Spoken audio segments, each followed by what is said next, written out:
welcome to What We Watched with Scott and Toby. We're talking Midnight Mass, Episode 3, Proverbs. We're going to be talking some pretty heavy spoilers, but if that's okay with you, continue on, and I'll see you on the other side. I've seen the James Bond film. Oh. I was reading that it was supposed to come out like a couple months after Knives Out. Oh, really? Like, Wow. I know it was held back, and it was like the biggest film on the edge of release before the lockdown, like by a day, if memory serves. All the actors were in Rome or something for the premiere. But when I look at it at how long ago I watched Knives Out, sort of that was Knives Out was quite a while ago now, though. Surely it was like, was that 2 years ago? Was it? I guess so. Jeez, a couple. Damn. Yeah, I guess a Quite December like movie or something. Like a Camp Christmas, because I was just reading it had the Anna de Armas in it, the same actress who appears in the Bond film. Yes, she is. Yeah, She good in it? Yeah, She's I only don't in think it I've for got a very short period of time, but Oh, you've seen it? no. Oh, I just know because I'm a fan, obviously. Oh, okay. Yeah, I mean, I'll shut up about Bond because I don't know. I'll drop a clanger spoiler. Right. Okay. It's fun. It's a good send off. Okay. I personally, like, as much as I did like it, I was still gunning for just a very clean Bond movie, more classically, like this villain wants to blow up Destroy the world country, and and this one is it does fill in that arc of everything they've been building, and not in a bad way, but it just means that we're not getting just a nice, neat, fun Bond film. Okay. Yeah, it's on my list, obviously, like things to watch. I'm probably not. I don't think I knew if you were a Bond fan or not. Yeah, no, I'm not. I wouldn't say like I've seen them all. Let's put it that way. But I don't have any of them. Yeah, in that there's about. I guess so. But then I am nearly 50. So, who's your favourite Bond? Oh, that is a question for you. My favourite Bond film is probably License to Kill. Oh, interesting. I thought mine is The Living Daylights. No, okay. The two Daltons. But I don't think Timothy Dalton's necessarily my favourite Bond. I think my favourite Bond is probably Sean Connery. Yeah, I think so. I don't know. I guess they each bring something a bit different to it. But... A lot of people say Pierce Brosnan, but because I think that's when I stopped. Most of his films rubbish. I stopped watching Bond. Like as a kid, I grew up watching him on television, and so I distinctly remember when GoldenEye came out. My friend was like, "Oh, you've got to see the new Bond. I've got it on video." I was like, "Cool. Have you seen Living Daylights? I've got that on video." So I sort of brought mine round and we double billed it, and he was blown away by how rubbish The Living Daylights was. And then when I watched GoldenEye, I was like, "What the hell's this?" Like it was just too much of a jump for me. Yeah. Like now, I can definitely appreciate Brosnan films, but yeah, he's not my favorite. I think Daniel Craig has been better Bond than Pierce Brosnan was. I guess so. I guess it just seems like it's that thing of they're each bringing something so different. It's hard to compare. Like, could Craig have pulled off the material that Pierce Brosnan had? Yeah, yeah. You know what I mean? Yeah, and vice versa. Definitely not, actually. I can't imagine Craig, windsurfing a shield or whatever it was across waves and snow. That's just laughably bad. I mean, I'm guessing GoldenEye, it was just the stuff that was visually ridiculous. GoldenEye was good. I quite enjoyed GoldenEye. There was got some cool stunts in that. If I remember right, Mission Impossible-esque feats of human endurance. Running a tank through Moscow and stuff. Yeah, running down the dam. I think it was GoldenEye, wasn't it? Toby, Episode 3, Revelations, Midnight Mass. You proved to be right. You called it. You can say you called it a couple of things. I did. Monsignor Pruett. Young being old. Yeah. Toby called it. There's a few moments I'm going to come to that where, well, not a few, one or two where I've highlighted like, I was right! Exclamation mark, exclamation mark, exclamation mark. The old lady becoming more coherent. There's another one, yeah. So, okay, I've bullet pointed as I've gone along. So jump in if you feel you've got anything you want to say or add to anything. What did you think of it as an episode, first and foremost? Kind of mixed feelings, if I'm honest. Yeah. I feel like like I do love the screenwriting when they get into these debates, but it feels like I've had 3 episodes now of them debating God, sitting across each other on chairs. I guess I had no problem with it, but I'm like, is this going to be a running motif? There's 7 episodes altogether. Yeah. Like it's very talk heavy. Yes. Still, it is. Yeah, So I think it always will be quite dialogue driven. Right. I think it raises some interesting points through that.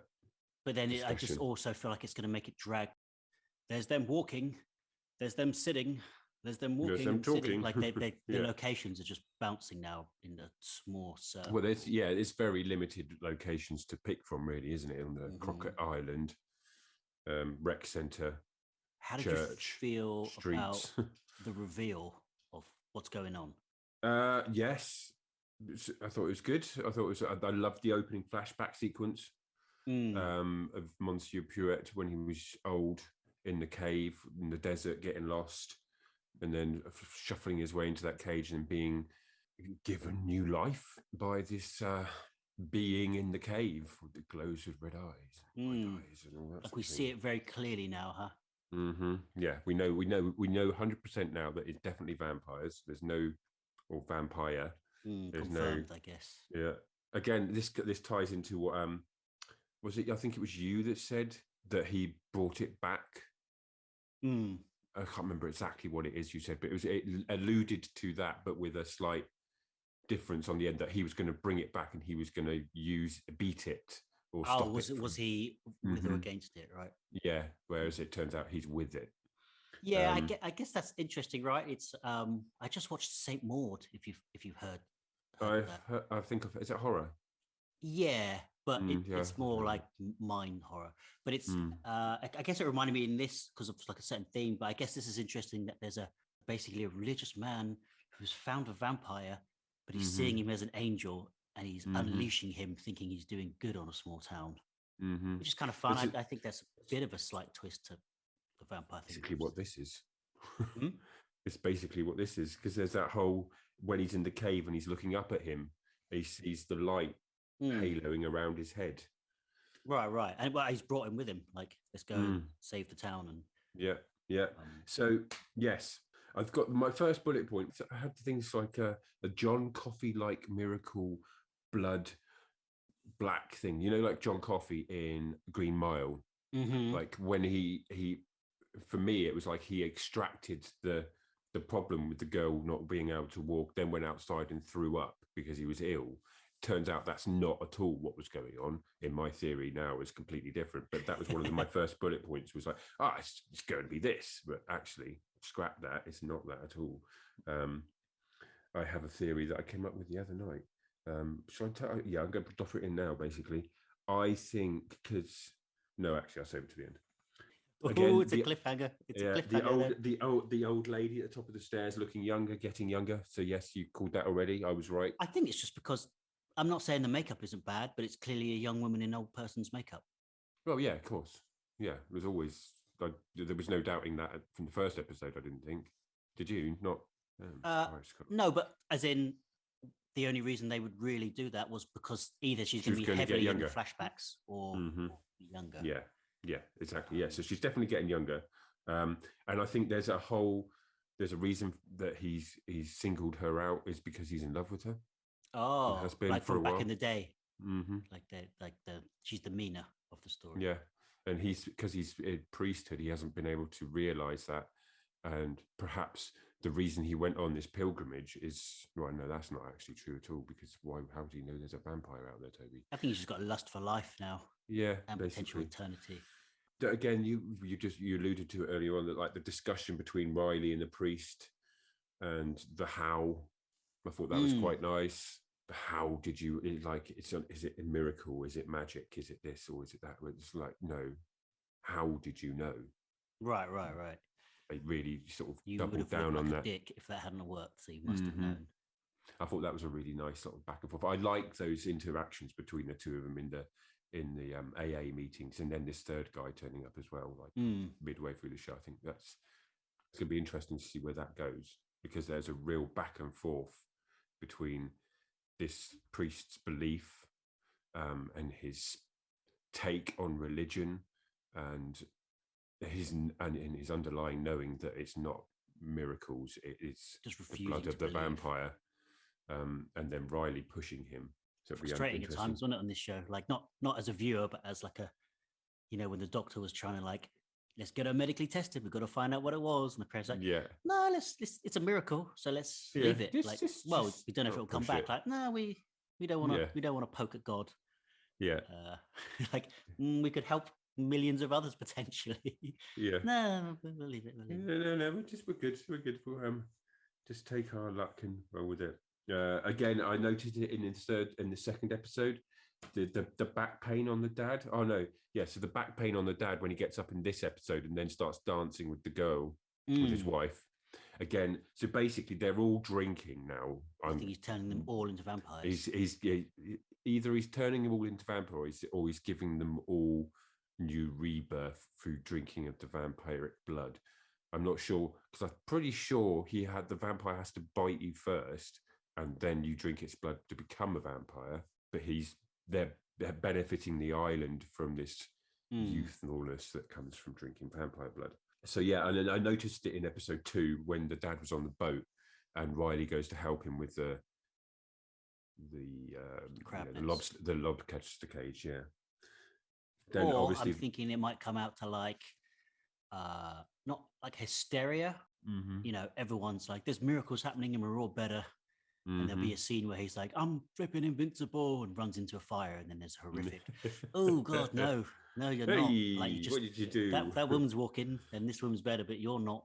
You know what I mean? Like everyone's feeling the love and phantoming betterness potentially. So what's interesting is like some of my bullet points I've just put flask ? But oh yeah, that's where at that point I was like, what's going on? Yeah. And what's going on here? But now by the end of it, you're like, oh, okay, yeah, that's going on. Again, you were right about the full congress. Yeah, congregation, because you were talking about congregation being young, and they were going to start pouring in now that this miracle had happened. Oh yeah. Everybody rocking up, and then obviously we've got Lisa turning up at Joe's house and forgiving him. Oh yeah, that was. I guess they're kind of the least characters we know. They're really just going for powerhouse scenes. No, I thought it was really nice that the idea of being able to forgive someone for putting you in a wheelchair, that must be really hard. I can't imagine having the power. I think the fact that she's walking again is the reason she's able to forgive him. I don't think she could have done any other way. I guess it's they're showing the complications of still being angry. Have you ever had to forgive anyone? Forgive anyone? Sure, I have. But I don't think anything is dramatic. Someone stepped on my toe and said, "Sorry, that's all right." Don't worry about it. It's hard though. Like I've been in situations where I've been dumped twice, and I still struggle to just to put things behind you and say, "Look, I get why you made your decisions." Have you been on the other side of that, I guess? I haven't been on the other side. No, I've never. I guess there's this idea that whoever instigated the leaving or the ending is sort of happy as Larry and out there partying. Yeah. But having been on I've left someone I was in a long relationship with, it's like, no, like I was still sad and upset and sort of struggling to get out of bed for a while after. It's not. So that's the answer. Well, I don't know. She should put him in a wheelchair. No, but I just mean it. No, I'm joking. I jest. Okay, yeah. But I guess there we go, listeners. Change the situation. No, it is. Yeah, like I said, it's a tricky one to get your head around, I guess. Then we've got the Sheriff's Quran versus God speech. That his son's interested in finding more out about the Bible. I think in this episode, like the son basically is getting interested in the Bible. Yes, and they sort of learn through a what do they call it? A PTA, parents. Parents meeting. It's kind of getting like, on the curriculum, I suppose. They're being given Bibles to take home, and he's like, I don't not feel necessarily like this to is study. No, which is interesting. I know you're a fan of the what's it called? I Am Legend.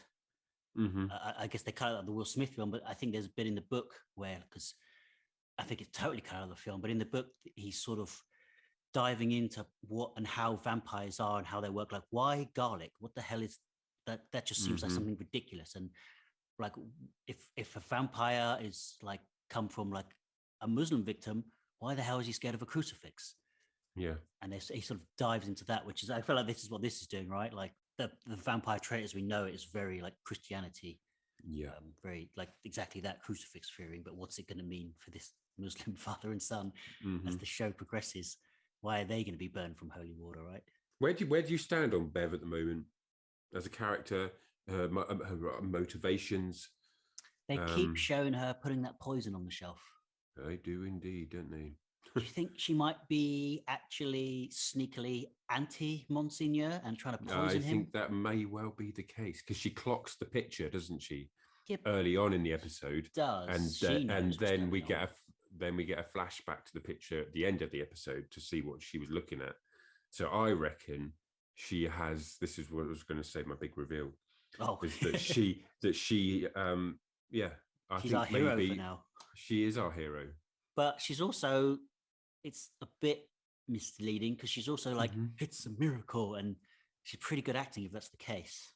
Well, I think up at that point when she saw the miracle, I thought she believed it was a miracle, but it's only when she clocks the picture and then starts putting stuff together, throwing up blood and like exercising himself, that it was like, yo, you died and you came back. There's some creepy shit. No, that's a good point, because but then I also feel like maybe he's doing it because she's poisoning him. Yeah, no, she's definitely. That's my theory. She's definitely poisoning him. Is he refusing to feed? Like blood, we know vampires can only really, drink blood. So potentially one of those two. Yeah, because otherwise, I think she's going to start offering herself, like, drink my blood. Like she'll go the other way and become a fanatic. Maybe. I think so. I reckon the main vampire is feeding Monsieur, keeping him alive by letting him drink his blood and filling up the vials so that the town can drink his blood. Or maybe Monsieur's, we're yet to find out where the blood's coming from, I guess. But I'd say that the main vampire is feeding Monsieur Pruett, and then he is draining his own blood to give to the congregation and pass on his newfound health, religious beliefs. Yeah, right. Because it's like he's passing off as a miracle. Well, I think he honestly believes it is a miracle, and I think it's like you said with that Saint Maud. I think he honestly believes he's found an angel, and the modern day or Christianity's slant on what an angel is wrong, and this is actually why it is. You think he hasn't read Bram Stoker's Dracula or anything? Yeah, it's not a fan. Like vampires don't exist in this world, so he can't go, I thought it was an angel, but then I thought, oh no, I think he's a vampire, because he sort of looks vampire-ish, and every film I've ever seen with a vampire he's got wings. That. Yeah, wrinkly. But it's interesting for sure. I guess there's a few films I've seen with similar-esque, like, I don't know if you've seen the film Midnight Mass. No, it's not. Midnight Special. Yes, Midnight Special. Oh, isn't that about a kid? Yeah, so like, spoiler alert for the movie Midnight Special. It's like a kid is like, I think like an alien or a sort of extra being. Yes. And he can sort of peer and has powers, but pretty much because he's an alien. But as we start off, he's living in a religious commune because of his powers. People think he's like a gift from God, because when you see through his eyes, you see like ethereal, like Lord of the Rings elf style beaming of light, which is what we think is sort of like angelic heaven, basically. I guess it's kind of nice, like things like if these things did happen in the real world, it would get taken on like with a religious belief or anti-religious belief. But yeah, you know what I mean? Like to justify it in your own mind with what you know, it's probably easier to sort of take what you exist and fit it in, Yeah. rather than bend your own reality, which would drive you crazy.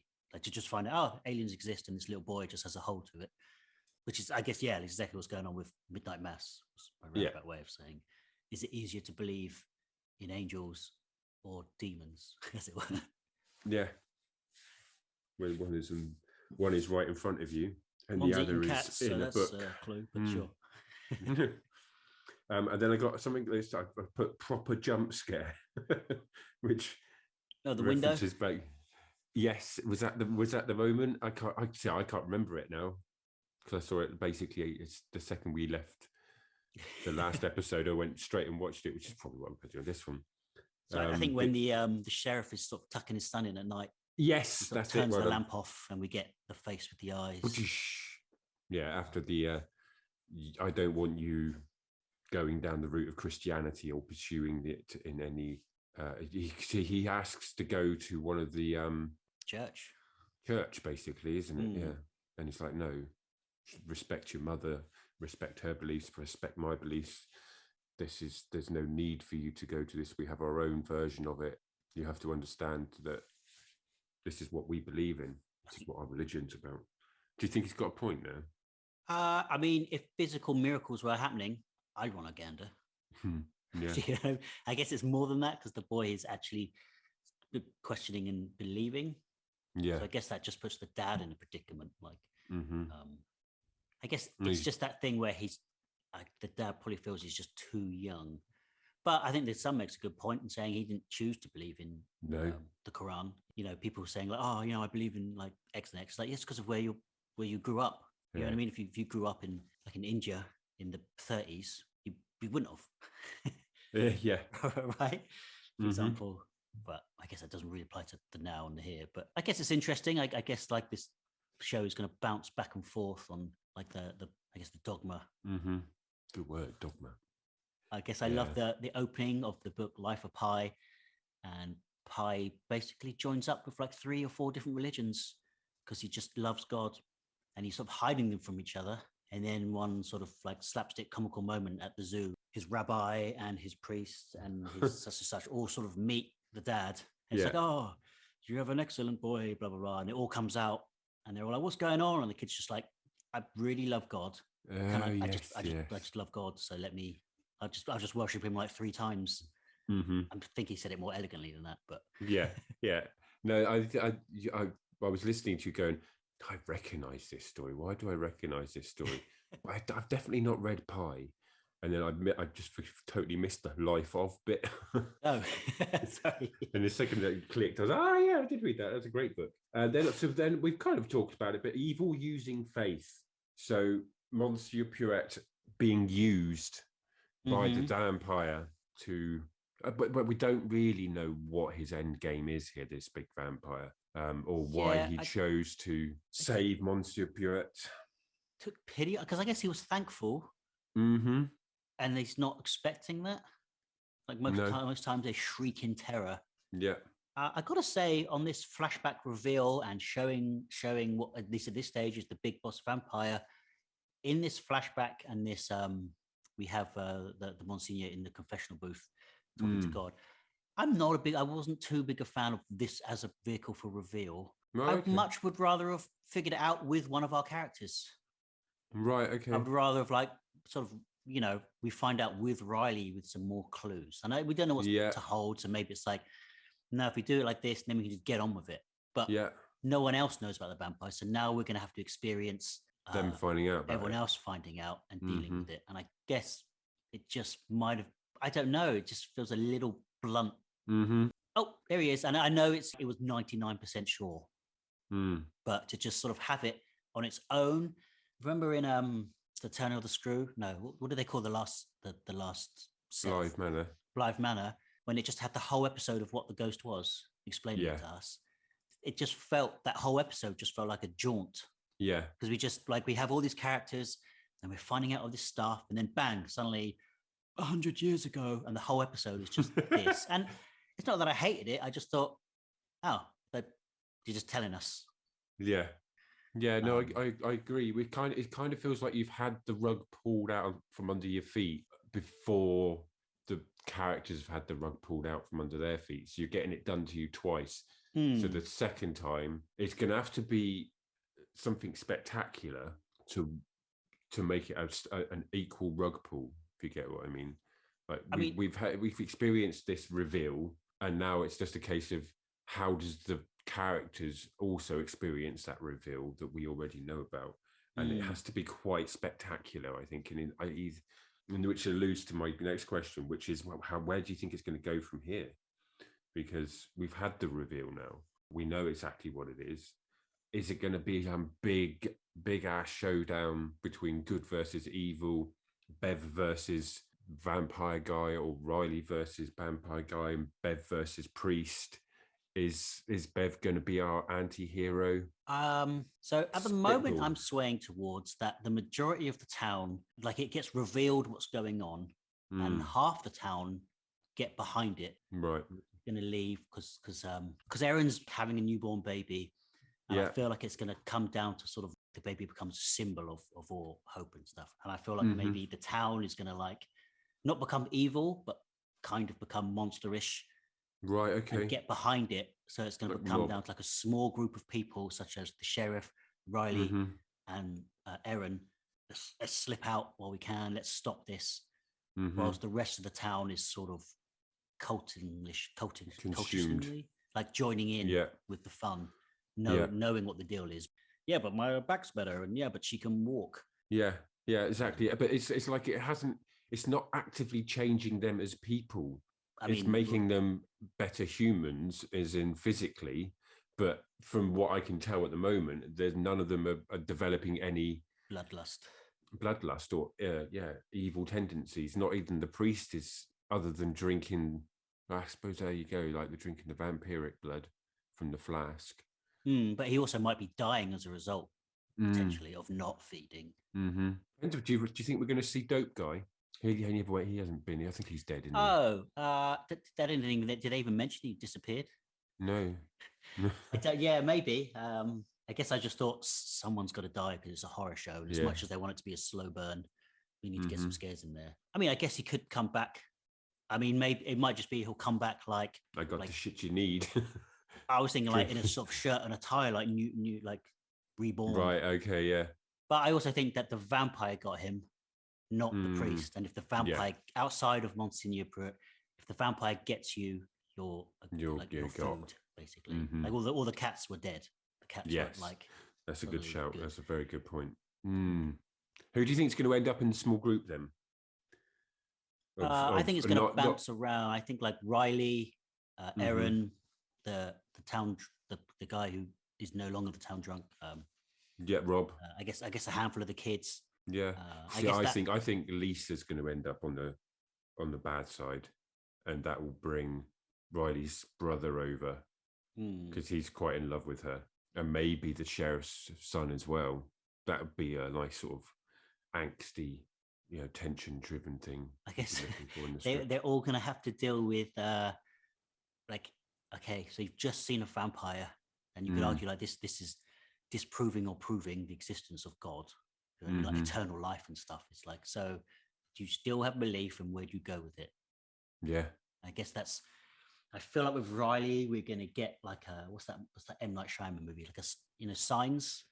Yeah, and Mel Gibson's like a priest who's lost his belief. Yeah, and it takes like aliens, funnily enough, for him to sort of regain his belief. I feel like Riley's gonna come back around through a roundabout way of like, I've seen hell, so if there's a hell, I've got to believe in heaven, kind of thing. Yeah, no, definitely. How are you doing with Salem's Lot? Have you finished Salem's Lot yet? No, I'm dragging like crazy. I'm halfway through the mid chapter. Right. Okay. I won't go down yet then.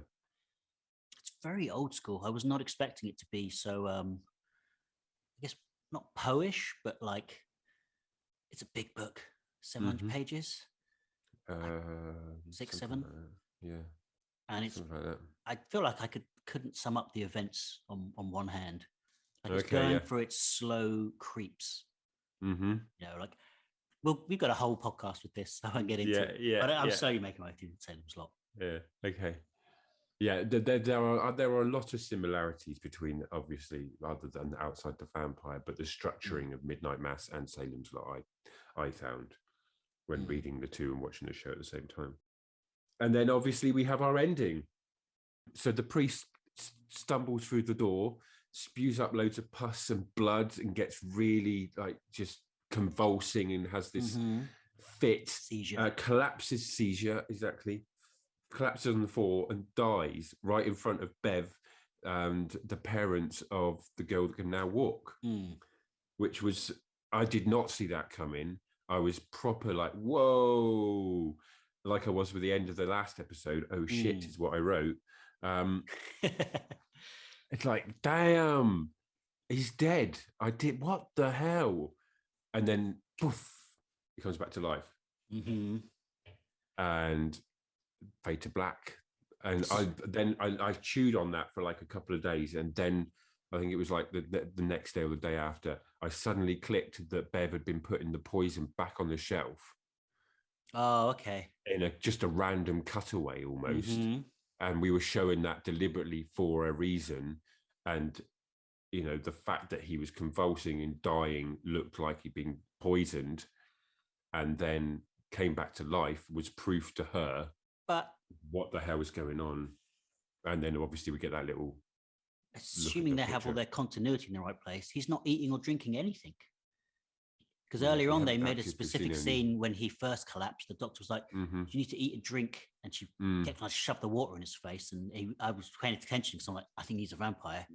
Yeah. Or he's been bitten. So he's not going to take anything on that isn't blood. And he didn't, right? Like he just kept holding it and she kept drink. Pushing it to the side almost. I think we will get an explanation in the next episode of the poison thing. I think the show isn't holding its cards too tight for too long.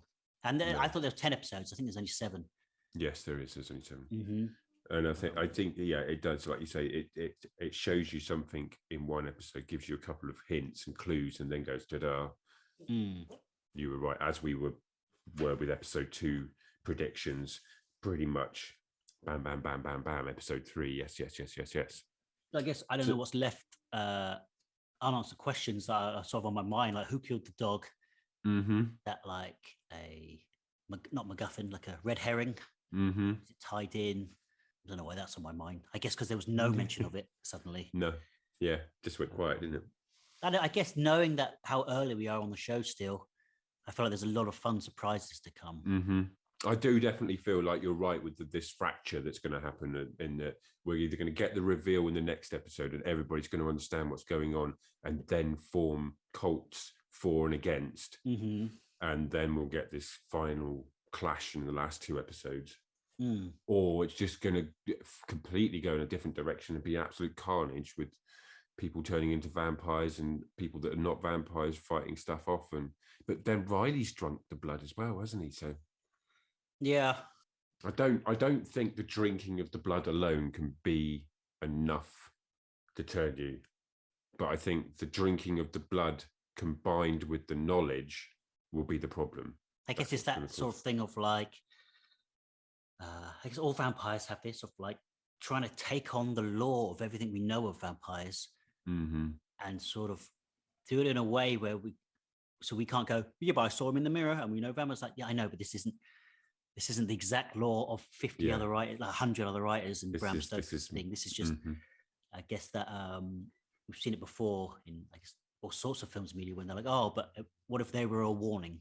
This guy wrote a story based on something that happened to him, so we can't take it word for word, but these things have existed and taking it on. An ode to. Because I feel like that's happening in Salem's Lot a lot. People are like, hey, I've read Dracula, so I know this. I'm like, well, I know, but that's not the same, is it? There's quite a bit of that sort of referencing other source material, especially later on. So it'd be interesting to see what you think of that, where that goes. Okay, well, that's all I've got to say on episode 3, really. Anything else you want to add? I don't think so. I guess I liked it. I guess I hope it picks up some energy. Like it feels very not montagey, but here's this power scene and here's this power scene, but it's all very low key. It's all very people strolling. Like I know it's based on like a small fishing island, but the soundtrack of the sort of fisherman's hymn, what have you, stuff like that. Like it sets a cool scene, but it just feels a very low energy show at the moment. And that's not necessarily a result. It's like the slow burn. You know what I mean? I guess I don't know how to solve that with everything they've got. Everyone's just depressed. Yeah. You know what I mean? Well, I guess that will play into the whole, like, it's rejuvenating the island, it's rejuvenating the people, it's rejuvenation full stop. Well, I don't know if they'd be able to that. Yeah, well, I don't know about that one. That's interesting, but they won't need to, will they? They could just live in happiness for the blood of this. They'll have to ship people in from the other world and knock them off one by one. Ferryman. Exactly. So I want to go back to episode 1 and see if that ferryman is like just there's a guy steering the ferry boat, and if you look closely, he's like black shrouded. Hooded character. Brilliant. Okay then. Well, that was episode 3, Proverbs of Midnight Mess. So we'll see how on the mark we are with our predictions. Yes, indeed, we shall. Wicked. Thank you very much. Like and subscribe. Ding, ding, ding, the bell. And all that jazz if you like to hear more from our sultry voices. Bye.